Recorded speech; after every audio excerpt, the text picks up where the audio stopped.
Bibimbap Podcast. Bidan-bidan mau bagi pengetahuan.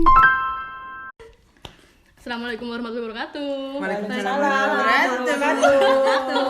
Semangat ya semuanya ya. Disemangatin dong. Ya udah semangatin diri sendiri aja. Ya. Ya alhamdulillah hari ini kita ketemu lagi. Kalian dengerin suara kita lagi di mana? Bibimbap. Yeay, tepuk tangan. Yeay. Harus ada backsoundnya ya. Padahal tadi udah opening ya. Iya, nggak apa-apa. Hari ini gimana kabar kalian semua? Alhamdulillah. Luar semangat biasa. juang luar biasa. Siapa yang hari ini tidak puasa? Aki. Masih belum ya? Iya, Masih belum puasa. Kita puasa terus ya, Rul. Iya, kayaknya aku minggu Berarti kayaknya depan. aku gak puasa terus ya. Sudah jalan berapa hari? Enggak, masih baru sehari. Iya, jadi episode kali ini kita akan membahas tentang haid atau menstruasi. Wah.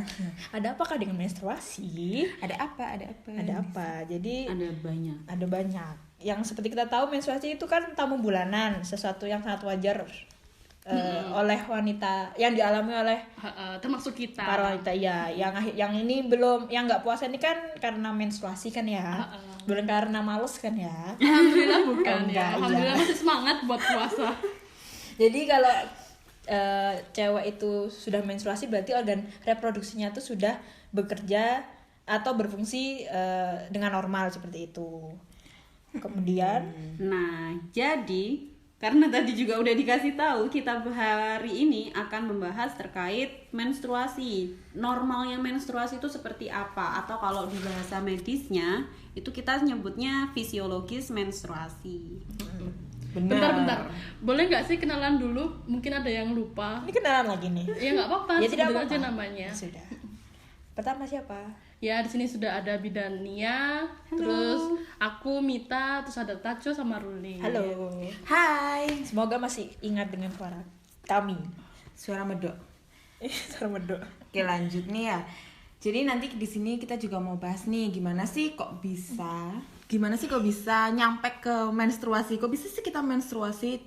Itu terus nanti kita juga akan meluruskan beberapa mitos yang berkaitan dengan haid. Pasti banyak mitos kan ya, apalagi kalau orang Jawa kan, kita dari orang Jawa. Enggak Jawa juga sih. Kalau orang-orang di daerah Oh, di itu daerah. masih mempercayai mitos. Emang kamu dari daerah mana? Saya daerah. Daerah-daerah. Begitu. Lanjut. Jadi menstruasi adalah Apa sih menstruasi? apa Mbak Mita? Oh iya, ini jadi part saya ya. Jadi menstruasi sendiri adalah keluarnya darah dan sisa endometrium atau lapisan rahim dari kemaluan wanita atau yang bisa disebut vagina. Udah tahu kan vagina itu apa? Kalau kalian sendiri siklus haidnya berapa? Udah ada yang tahu belum siklus haidnya? Kalau aku sih bukan kayaknya sih 28 sampai 30-an lah. Berarti udah tahu ya? Udahlah. Aku sudah hilang Masa tenaga hitungan. kesehatan nggak tahu. Aku hilang hitungan, Kak. Tapi kamu pasti tahu kan siklus haidmu berapa? Iya, tahu sih. Udahlah, stop. Nah, mulai sekarang berarti kalian juga harus tahu siklus haid kalian. Jadi siklus haid sendiri itu ada yang reguler sama yang irregular atau yang disebut teratur atau yang tidak teratur. Nah, normalnya itu antara 25 sampai 34 hari dikatakan teratur. Kalau misalnya rentangnya itu cuma beda 2 hari. Variasinya 2 hari. Variasinya 2 hari. Misalnya 2 hari sebelum atau 2 hari sesudah tanggal sebelumnya seperti itu. Gitu. Nah, jadi biar kita tahu gimana siklus haid kita, itulah pentingnya buat kita itu mencatat haid kita tiap bulan. Nanti kita bisa tahu siklusnya berapa. Nanti kita minimal mencatatnya itu adalah 6 siklus. Nanti kalau dilihat dari 6 siklus itu kita bisa tahu berapa hari, bukan frekuensi sih, jarak antara haid pertama dengan haid kedua rata-ratanya berapa. Disitulah siklus haid kita. Nah, bagi kalian yang males nyatet tiap bulan, sebulan penuh itu kalian nyatet kapan mulai datang bulannya, itu kalau kalian males ngelakuin itu, kalian bisa unduh aplikasi di perangkat kalian, Ya, smartphone di kalian, gawai. Gawai. smartphone di gawai kalian. Banyak banget aplikasi-aplikasi yang menyediakan cara untuk menghitung siklus menstruasi. Jadi biasanya tinggal masukin mensnya kapan, nanti udah langsung ada ya kapan. Betul banget. Masa subur kapan Dan biasanya ada penandanya buat misalnya menstruasi bakal datang 2 minggu lagi atau seminggu lagi gitu. Iya. Gitu. Nah langsung nih kita lebih masuk ke intinya mengenai menstruasi. Jadi kalau kita mens itu kan kita ngeluarin darahnya itu sekitar 50 sampai 150 mili gitu. Nah, untuk durasi tiap mens normalnya itu biasanya 3 sampai 8 hari, tapi bisa juga berubah-ubah sih tergantung dari orangnya. Kalau misalkan dia pakai atau akseptor KB, mungkin akan terjadi perubahan dalam siklus dan juga frekuensi dari headnya dan juga durasinya. Akseptor KB itu maksudnya yang menggunakan KB, yang ibu-ibu menggunakan jadi KB. kontrasepsi. kontrasepsi. Selain itu kan juga dipengaruhi oleh keadaan dari seseorang itu sendiri, mungkin juga dari stres atau dari lingkungan itu kan juga mempengaruhi gitu. Jadi itu tadi kan normalnya, tapi kan biasanya ada keluhan seperti ada nyeri haid atau apa namanya, ada gumpalan darahnya pas mens itu. Tapi nanti akan kita bahas di next episode, nggak pas sekarang karena bahasnya panjang. Banyak ya. Banyak. Betul. Gitu. Jadi apa sih organ-organ yang berpengaruh nih pada saat kita mens?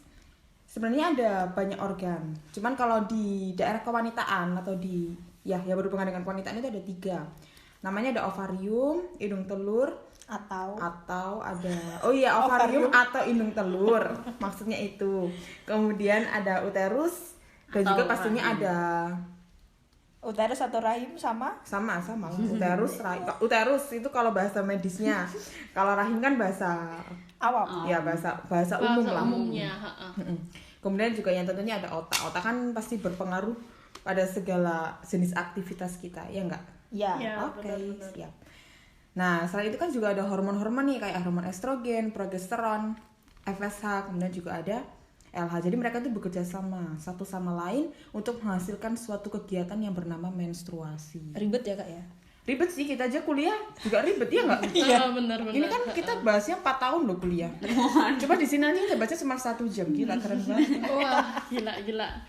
Ya, semoga aja dapat dipahami ya, biar kita lebih memahami diri kita sendiri. Gitu. Kan kalau kamu paham, saya juga senang karena saya yang jelasin. Kalau kamu nggak paham, saya ribet ini. Kayak dosen. Jadi biar nggak sia-sia gitu ya. Ya, nggak apa-apa deh. Kalau misalnya nggak paham juga nggak apa-apa. Misalnya sambil buka Google terus dicatat juga nggak apa-apa. Kalau misalnya cuma didengerin juga nggak apa-apa. Jadi tadi sudah disebutkan kan kalau misalnya ada hormon-hormon yang berpengaruh. Jadi sebenarnya hormon yang berpengaruh itu ada banyak. Cuman yang ada 4 jenis hormon utama yang paling berpengaruh untuk menstruasi ini. Yang pertama tadi itu adalah ada FSH. Terus FSH ini follicle stimulating hormone. Tujuannya adalah untuk menstimulasi perkembangan folikel atau sel telur baru. Terus ada namanya LH atau hormon luteinizing. Ya, agak sulit ya namanya. Luteinizing hormone. Terus ada hormon progesteron dan juga hormon estrogen. Mungkin kalian sudah sudah sangat familiar ya dengan hormon, apalagi hormon yang sudah disebutkan tadi, apalagi hormon estrogen juga progesteron. Dan selain untuk menstruasi sendiri, hormon ini juga utamanya hormon estrogen dan juga progesteron ini juga merangsang terjadinya perubahan fisik sekunder, yang misalnya terjadinya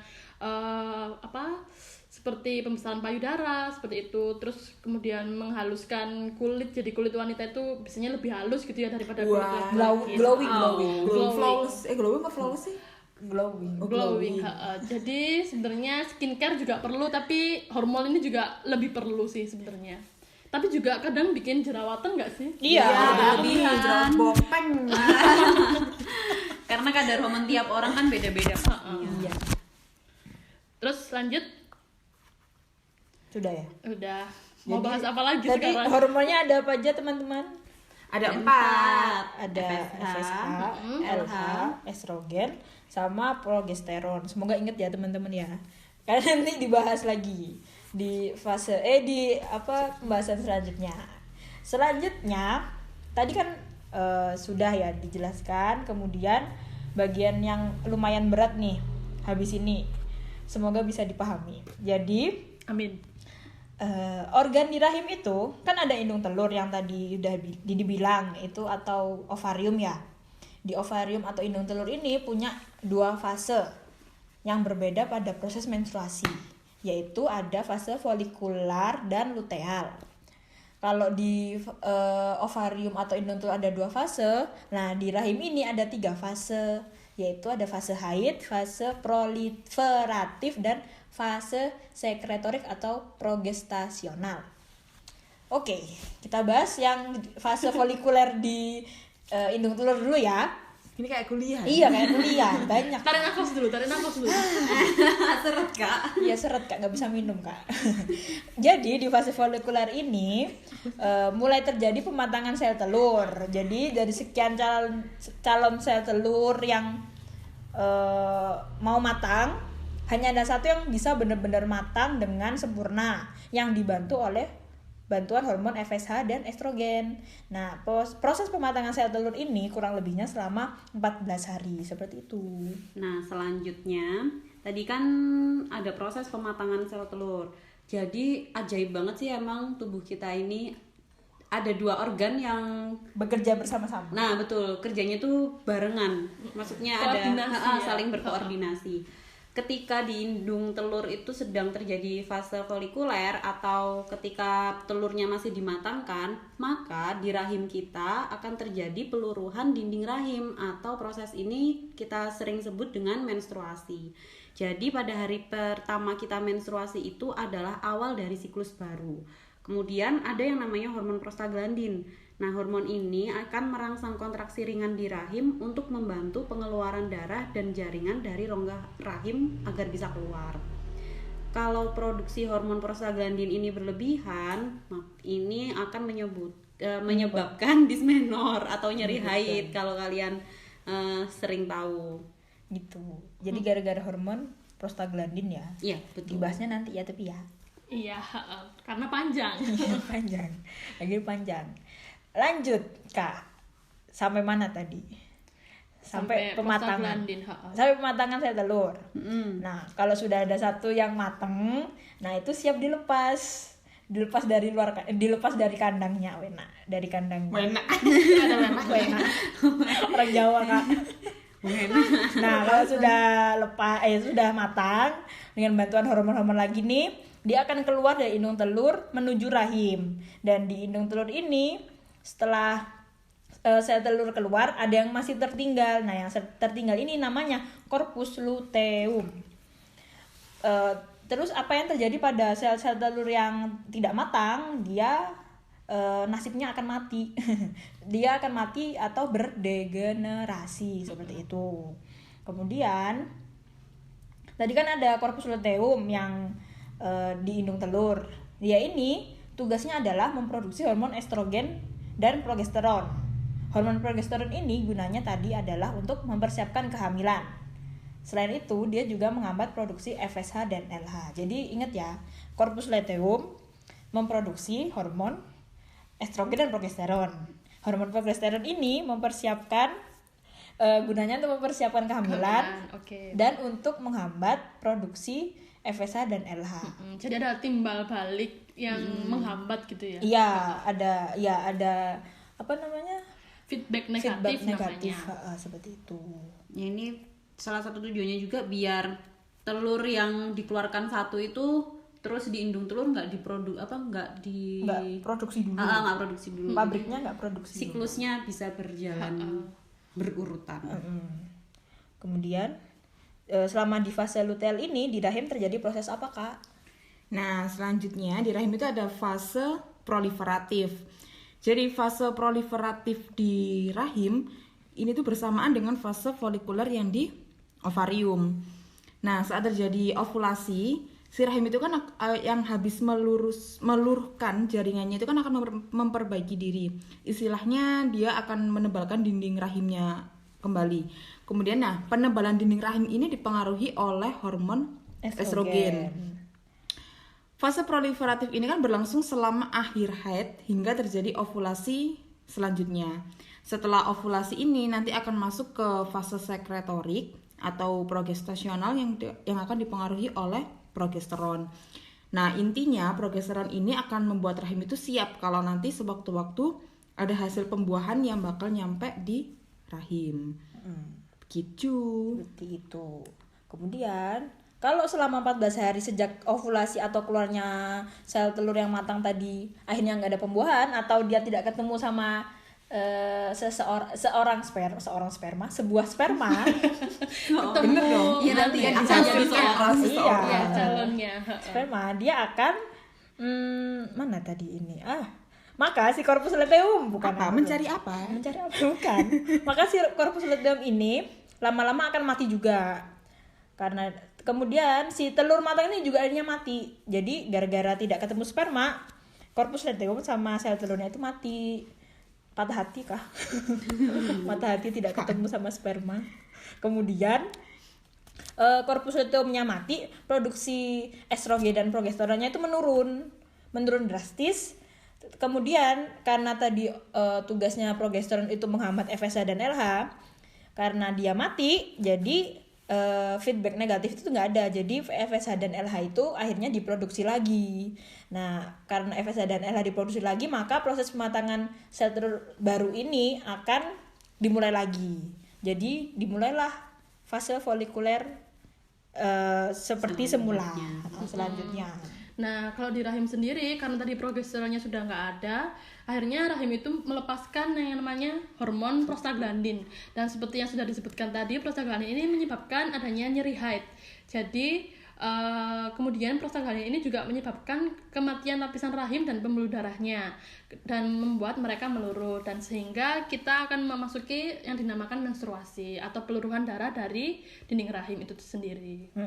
Jadi ini udah masuk siklus berikutnya ya. Iya, udah masuk siklus berikutnya. Kompleks sekali ya. 7 hari itu tidak hanya 7 hari itu, guys. Iya, setelah 7 hari akan ada hari-hari berikutnya. Dan sebenarnya hari pertama menstruasi itu adalah hari pertama mulainya siklus baru ya. Iya, awal dari siklus menstruasi. Iya, awal dari siklus menstruasi adalah hari pertama menstruasi. Oh iya. Emang siklus yang normal berapa sih panjangnya, guys? Tadi Siklus udah disebutin. normal 24 sampai 35. Iya. Untuk durasinya sekitar 3 sampai 8 hari. Itu kalau normalnya seperti itu. Tapi semua tergantung dari kondisi masing-masing sih. Iya. Jadi sekali lagi kalian harus menghitung siklus kalian selama 6 bulan berturut-turut terlebih dahulu. Kemudian nanti baru bisa kelihatan ya rata-rata siklus kalian berapa panjangnya. Jadi sebenarnya nggak usah panik kalau misalnya bulan ini kok nggak mens. Nanti mungkin akan lebih jelasnya dijelasin ke episode berikutnya aja ya. Benar. Kita review lagi ya. Jadi pertama itu hari pertama menstruasi itu terjadi peluruhan dinding rahim di rahim. Kalau di sel telur di ovarium atau indung telurnya terjadi pematangan. Pematangan sel telur baru. Pematangan ini lamanya 14 hari. Di pematangannya itu dibantu oleh hormon-hormon. Iya. Kalau sudah siap, dia keluar. Iya. Biasanya di tengah siklus atau kalau siklusnya 28 hari ke-14. Kemudian itu tadi fase proliferatif di ovarium. Setelah dia keluar, adanya corpus luteum. Nah, itu dimulai fase luteal. Kemudian dia ke rahim. Apa nih yang telur ya? Telurnya menggelinding. Nah, di rahim ini tadi terjadi apa? Fase proliferatif. Fase proliferasi. Enggak guys, bener. Benar, jadi dia membagi diri ada kan? fase proliferatif. Iya, dia memperbagi diri gara-gara hormon progesteron. Bukan. Progesteron, iya, yang diproduksi oleh corpus luteum. Oh iya gitu maksudnya. Makin bingung nggak? Ya, kan terus 14 hari nggak ada yang membuahi, progesteron hilang, estrogen progesteron hilang, mati dua-duanya, FSH LH produksi lagi, terus prostaglandinnya keluar, akhirnya bikin nyeri haid sama kematian sel dinding rahim, akhirnya menstruasi lagi. Mantap kan? Intinya kayak gitulah. Intinya masih jelimet ya. Kalau belum jelas ditulis ya guys. Googling aja. Atau kalau belum jelas gak apa diulang-ulang sih sampai jelas. Iya. Bener. Semoga nggak bosan sama suaranya. Iya, ditulis aja biar paham. Ulang-ulang fahimna sampai kalian gitu. ketiduran. Ulang-ulang deh.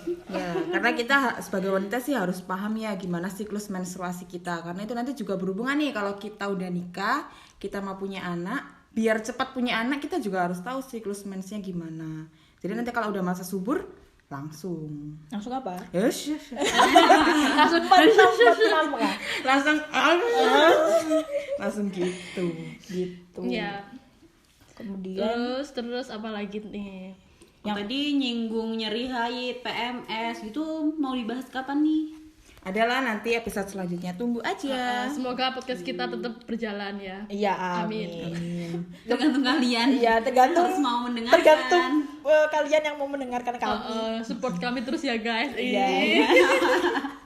Kemudian menstruasi ini juga nggak hanya dari faktor-faktor dalam internal tubuh kita aja, tapi dimulai oleh luar lingkungan, terus psikis juga sih. Kalau otaknya stres kan biasanya kalian kadang-kadang nggak mens gitu ya. Iya, bener. Terus pola makan juga bisa bikin menstruasinya. Status gizi juga ya. Status gizi. Nah itu nanti next aja. Ya, next episode. Banyak guys menstruasi ini serius. Nah segini dulu ya. Ini yang penjelasan kita tentang menstruasi secara normalnya. Kalau ada yang mau tanya-tanya, Gak apa-apa, langsung aja ke medsos kita. Ya nggak ada Twitter, Instagram Bibimbap Podcast. Terus kalau ada pertanyaan atau topik yang mungkin kalian ingin kita bahas, bisa langsung dikirim di bibimbapodcast@gmail.com. Terus sama kita punya akun YouTube, jangan lupa ya. Oh iya aku lupa, oh my god. Oh, ada ya? Ada ya? oh iya, benar. Nah, jadi podcast kita bisa didengerin selain di Spotify, juga di Anchor, terus sama di YouTube kita Bibimbap Podcast. Oke. Gitu. Ya. Udah. Oke deh. Sekian dulu, kita pamit dulu Oke, ya. kita mau Buka puasa, mau enggak? ngabuburit. Ayo, ngabuburit. Stay tune di Bidan-Bidan mau bagi Pengetahuan. Dadah.